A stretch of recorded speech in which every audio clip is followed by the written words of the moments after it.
Quem o Flamengo vai vender? O Wesley ou o Fabrício Bruno? Flamengo encontra-se em uma encruzilhada. Que história é essa, PQD? Vem comigo que no caminho eu explico. Saudação rubro-negra para a maior e melhor torcida do mundo, a torcida do Mengão. Vem chegando nessa manhã de terça-feira, como sempre, recheado de informações. Mas antes de mais nada, meus queridos e minhas queridas, pedir para vocês começar a assistir. Deixa o like de vocês, não são inscritos, se inscrevam, a inscrição de vocês é muito importante para o crescimento do nosso canal, é muito importante para o nosso trabalho. É 0800, você fica informado sobre tudo que acontece nos bastidores do mais querido. Não se esqueça de acionar o sininho para todos os vídeos, canal Paraquedista Rubro-Negro e página Amaury de Paula Santos, né? Então, vamos para as notícias. Meus queridos, começar aqui a falar, as torcidas organizadas do Flamengo confirmaram que vão fazer um mosaico, né, e pede para os torcedores entrarem no estádio até as 20 horas e 30 minutos, né, puderem entrar o mais cedo possível para ajudar aí, para que esse mosaico saia de uma maneira perfeita, que o mosaico saia de uma maneira bem bonito, né, e para isso eles convocam os torcedores para entrarem mais cedo. E também, né, que a torcida lá lote o estádio, porque o mosaico sem estádio lotado não funciona, né? Então, torcidas organizadas pedem isso aí para os torcedores. Novidade nas eleições do Flamengo. Que história é essa, PQD? É isso aí. As eleições desse ano irá utilizar urnas eletrônicas, igual acontece nas eleições aí que nós somos obrigados a ir lá votar, né? Aí o pessoal não gosta de falar de política, mas calma aí. Que democracia é essa que nós somos obrigados a ir votar, né? Mas tudo bem, o TRE vai ceder essas urnas para que sejam realizadas as eleições no Flamengo. Deve ser um resultado, vai sair mais rápido, né? Eu acho que pouco mais de 6 mil sócios, torcedores que têm o direito a voto. Não será mais, né, no papel, né, como era antigamente.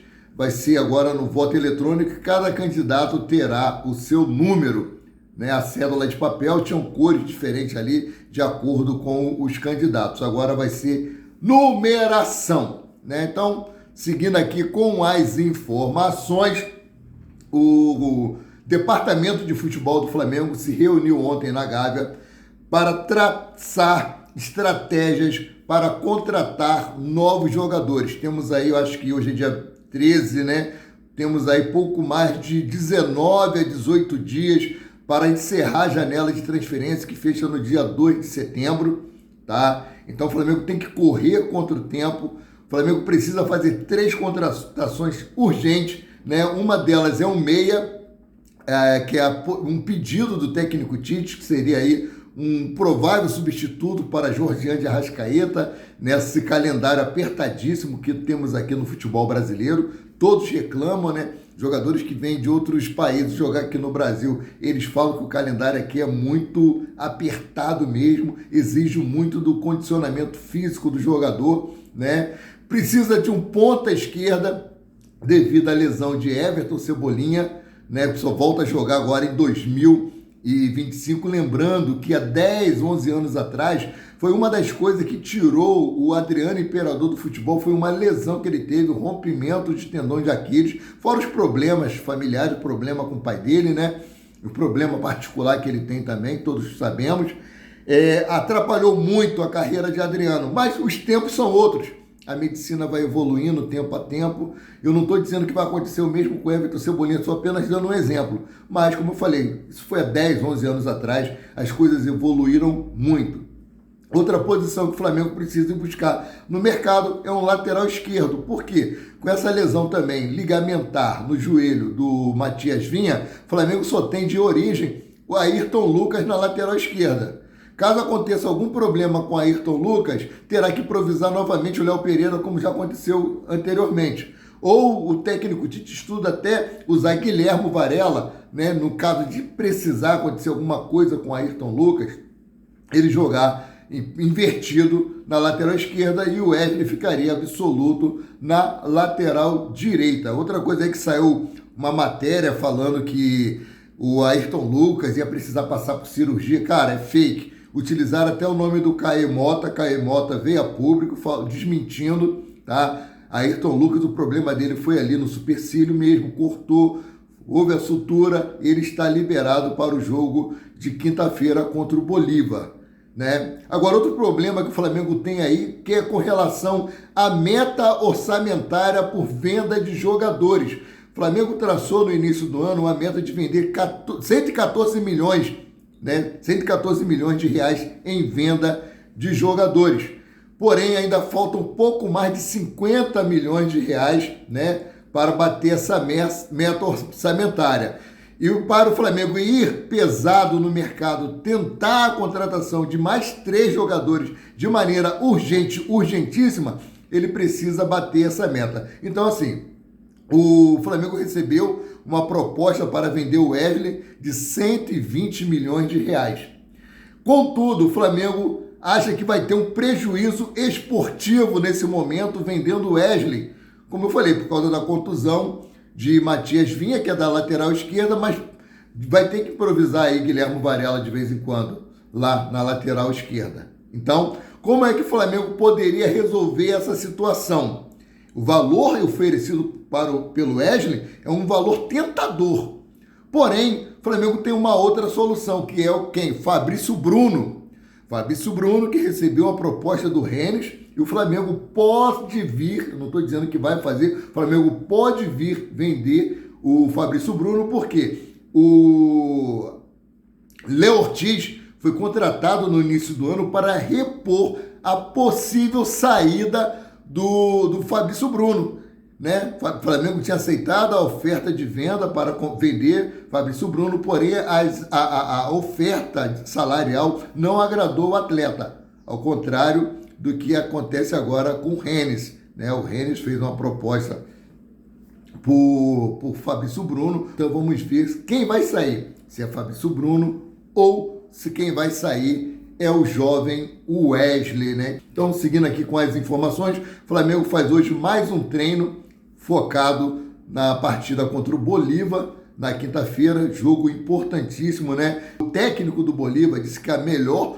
opção não é se defender. O técnico do Bolívar pede postura de protagonista e elogia o Flamengo, ou seja, eles não vão vir só para se defender, não vão vir para buscar aí o 0-0, não vão vir para buscar um empate, eles vão vir para buscar a vitória. Assim disse o técnico do Bolívar. Eu não acredito muito.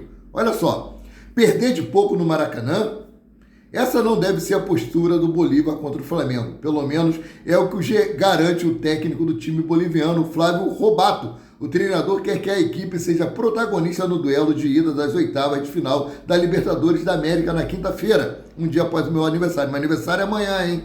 Vamos para o que disse o técnico Flávio Robato do Bolívar. Abre aspas.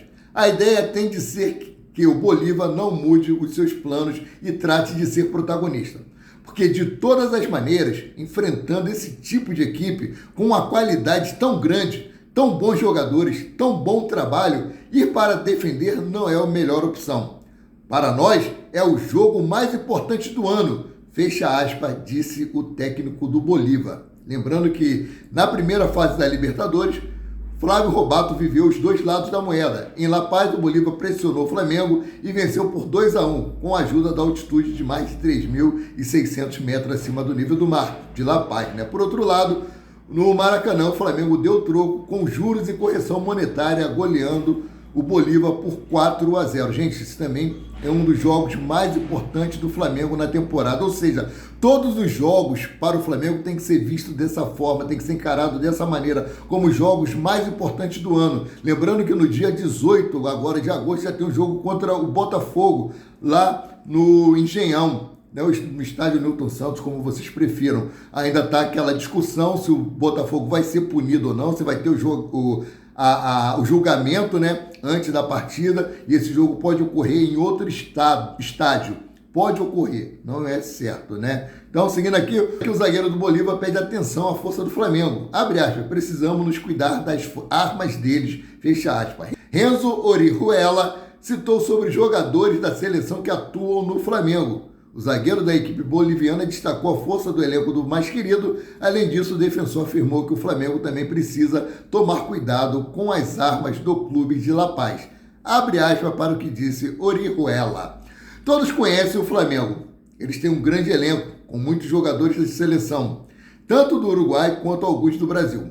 Precisamos nos cuidar das armas deles, assim como eles terão que cuidar das nossas, fecha aspas, disse o zagueiro em coletiva de imprensa. Abre aspas para o que concluiu o jogador.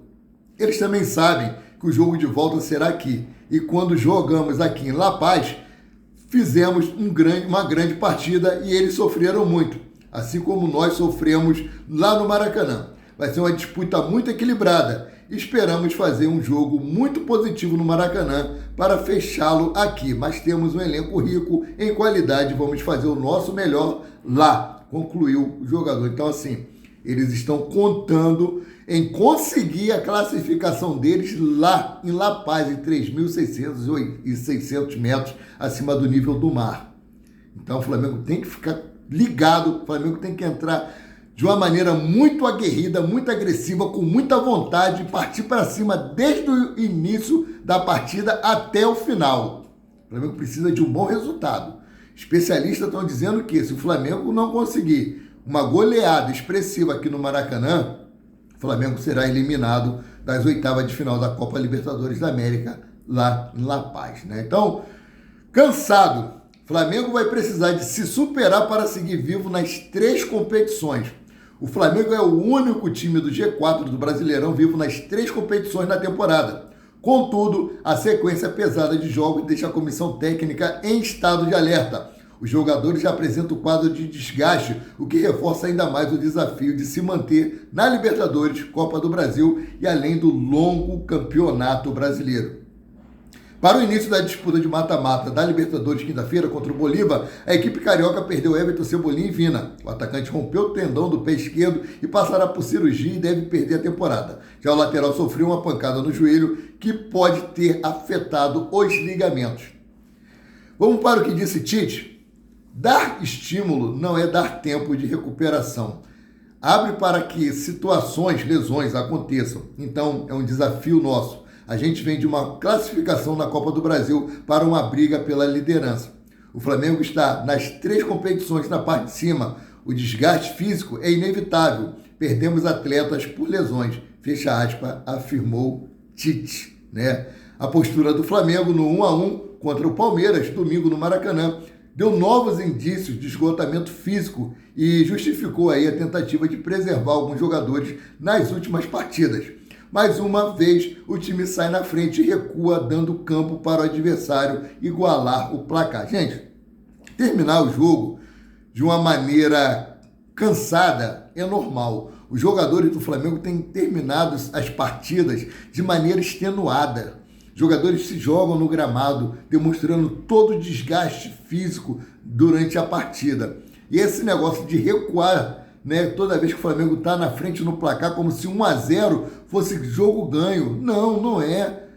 O 1-0 é um placar muito apertado, é um placar muito misto para poder recuar. 2-0, pô, vamos dar uma segurada, mas segurar a bola no ataque, segurar a bola na área do adversário e não recuar. É a pior maneira que se tem. É se recuar e você traz o adversário para cima de você, ainda mais um time com uma deficiência tão grande, com as bolas alçadas dentro da área, né? Então, voltando aqui falar aqui sobre Flamengo prioriza retorno esportivo com Wesley e deve recuar a proposta milionária do Atalanta. Eu já trouxe isso para vocês, né? Então, vamos seguindo aqui. Flamengo é o 4º time que mais sofreu gols de bola aérea no Brasileirão. Somente Vitória, Atlético Goianiense e Vasco têm números piores. No ataque, Flamengo também não vem bem no quesito na parte ofensiva. Matéria de Fred Gomes, Rodrigo Cerqueira e Thiago Lima. Sem vencer há 3 jogos, com 2 derrotas e um empate, o Flamengo foi vazado na bola aérea em todas as partidas da série negativa. Caleri pelo São Paulo e os palmeirenses Vitor Reis e Luigi balançaram as redes do Flamengo nos últimos 10 dias. Ou seja, 100% dos gols que o Flamengo tomou em agosto foram de bola aérea lançada na área, gol de cabeça. Flamengo está atrás aí de Vasco, que tomou 18 gols de bola aérea. Atlético Goianiense tomou 18 gols de bola aérea. Vitória tomou 16 gols de bola aérea. E o Flamengo tomou 15 gols de bola aérea, né? O Flamengo contratou um especialista em organizar a defesa. Quem fazia isso era Matheus Beck, filho do Tite. O Flamengo foi lá, contratou um técnico responsável para isso, e desde que esse técnico chegou não vi diferença nenhuma. Ou seja, mais dinheiro jogado fora, o investimento que nós não conseguimos ver, né, nesses últimos jogos do Flamengo. Sendo assim, eu fico por aqui, voltando a qualquer momento com mais notícias sobre o rubro-negro mais querido e mais amado do Brasil e do mundo, o Clube de Regatas do Flamengo. Saudações!